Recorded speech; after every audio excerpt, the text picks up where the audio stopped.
लेकिन हमारी आर्मी, अब आपने जैसे बताया कि एटम बम रखे हुए आर्मी है, इतनी आसानी से आप बिलीव करते हैं एटम बम पे? मैं अभी भी मैं तो करता हूँ। I have very strong believe कि आर्मी है वो इसी चीज़ के लिए बनी है and they are doing pretty well. तो सर हमारा पैसा जंगी हथियार खरीदने और चलाने में चला जाएगा, इकोनॉमी पे कब आएंगे हम? ये तो आपको जो स्टेक होल्डर्स हैं या जो उनसे पूछना चाहिए।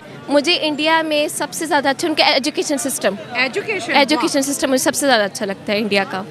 कितना डेवलप हो गया उनका एजुकेशन सिस्टम? अगर मैं पाकिस्तान और इंडिया के एजुकेशन सिस्टम के कंपैरिजन करूँ तो मुझे लगता है हम 100 में से 70 पे हैं। सपोज़ अगर मैं उसमें 100 से उसको ज़्यादा बता रही हैं। और जो इंडिया है वो हमसे बहुत ज़्यादा लीड कर रहा है। वहाँ की जो आईटी एक्सपर्ट स्टूडेंट्स हैं, वहाँ की इंटेलिजेंस एआई से रिलेटेड जो स्टूडेंट्स हैं और इंजीनियरिंग वहाँ का डिपार्टमेंट बहुत अच्छा है। मतलब वहाँ पे बहुत ज़्यादा, और प्लस वहाँ पे जो है हमारी गायनी जो डॉक्टर्स हैं वहाँ के बहुत अच्छे हैं। इस स्टेट की कमाई का जरिया है। अच्छा। जितने भी बॉर्डर पे चेक पोस्ट बने, ये आवाम के लिए नहीं है, लोगों के लिए नहीं है, ये इन लोगों ने अपने लिए, अपने कारोबार के लिए बनाया है। मतलब अगर कारोबार के लिए नहीं होते तो वज़ीरिस्तान के अंदर जो आजकल हालात आप देख रहे, टारगेट किलिंग भी हो रहे, बम धमाके भी हो रहे, बलूचिस्तान के अंदर आपने इलेक्शन के अंदर देखा है। सही बात है। तो फिर ये जो चेक पोस्ट बनाए इनका फ़ायदा क्या है? हम तो बहुत पीछे हैं। मतलब अगर आसपास की ही कंट्रीज देख लें तो वो लोग real world scenarios, real world case studies पे काम कर रहे हैं। हम लोग अभी तक वही मिस्टर चिप्स पढ़ रहे हैं, वही मैट्रिक पढ़ रहे हैं।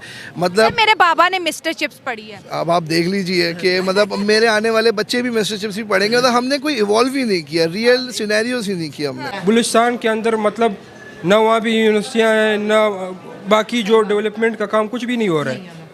उसकी बुनियादी वजह है कि लोग वहाँ तंग आ चुके हैं उनकी पॉलिसियों की वजह से, क्योंकि ये जो छोटे सूबे हमेशा इन लोगों ने इसी चीज़ के लिए इस्तेमाल की कि इस मुल्क के अंदर जो भी कारोबार हो, जो भी पैसे के ज़रिया हो, तो वो हमेशा इन छोटे सूबों का इस्तेमाल ही करते हैं। करेंगे इंडिया से कैसे ताल्लुकात चाहती हैं?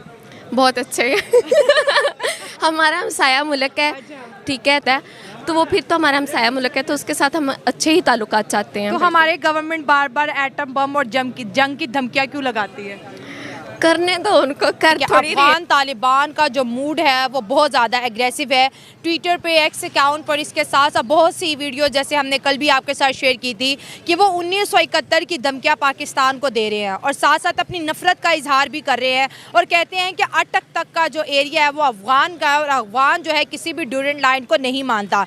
ऐसी क्या वजूहात हो गई हैं कि आज जो है तालिबान जिनकी हुकूमत पर पाकिस्तान के अंदर मिठाइयाँ बांटी गई, पाकिस्तान की गवर्नमेंट वो सबसे पहली हुकूमत है जिन्होंने तालिबान को एक्सेप्ट किया और आज तालिबान जो है पाकिस्तान को तोड़ने की बात कर। जैन साथियों, एक टाइम था जब पाकिस्तान तालिबान का सपोर्ट करता था, जब अफगानिस्तान में चल रहा था, अच्छा खासा शासन चल रहा था और लोकतांत्रिक सरकार चल रहा था एक तरह से, जिसे हम कहें तो उस समय क्या चाहता था पाकिस्तान, किसी तरह अफगानिस्तान में अशांति आ जाए। इसलिए वो जो तालिबान आतंकवादी संगठन था उसको ये फंडिंग करता था पाकिस्तान कि जाओ आप अफगानिस्तान में अशांति मचा के रखो। लेकिन जब वही तालिबान सरकार जो है अफगानिस्तान में अपना सरकार बना चुका है और अब पाकिस्तान को वो बिल्कुल भी पसंद नहीं करता है, क्योंकि अब वो भी मानने लगा है कि पाकिस्तान उन्हें भड़काता था और वो अपने ही देश को बर्बाद करने के लिए कहता था। तो इस समय अब पाकिस्तान में भी एक तहरीक तालिबान बन चुका है, क्योंकि उनका मानना है कि अगर अफगानिस्तान में ये सरकार चल रही है तो पाकिस्तान में भी तहरीक तालिबान चलनी चाहिए, यानी कि शरीयत की सरकार जो पाकिस्तान में उनकी नींद हराम करके रखी है। लेकिन अब हम दूसरी तरफ ये देख सकते हैं कि जो अफगानिस्तान और पाकिस्तान का संबंध दिन ब दिन बिगड़ता जा रहा है। उनके बॉर्डर पे भी अफगानिस्तान वाली जो सरकार है तालिबान की, वो बॉर्डर पे अपनी शक्ति बरतनी शुरू कर चुका है। हालांकि पाकिस्तान से वो दूसरी उम्मीद कर ही क्या सकते हैं, ज़्यादा से ज़्यादा आतंकवादी भेजने की, और इसलिए वो अपनी बॉर्डर पर शक्ति बरत रहे हैं। इंडिया के साथ तो शुरुआती से इनका चल रहा है, इंडिया ने अपने बॉर्डर इनके साथ जो है पूरा टाइट कर रखा है। वहीं दूसरी तरफ हम देखें तो नेपाल के साथ इंडिया का संबंध ऐसा है कि बॉर्डर बिना वीजा के आओ जाओ, ऐसा संबंध बना रखा है। लेकिन दूसरी तरफ पाकिस्तान से तार पे तार लगा के रखे हैं, करंट अब दौड़ते रहते हैं, कोई आ नहीं जा सकता, ऐसा सिस्टम कर रखा है। सिर्फ और सिर्फ इसलिए क्योंकि पाकिस्तान की हरकतें जो है वो ऐसी देखी जाती है, उनके सरकार की ऐसी।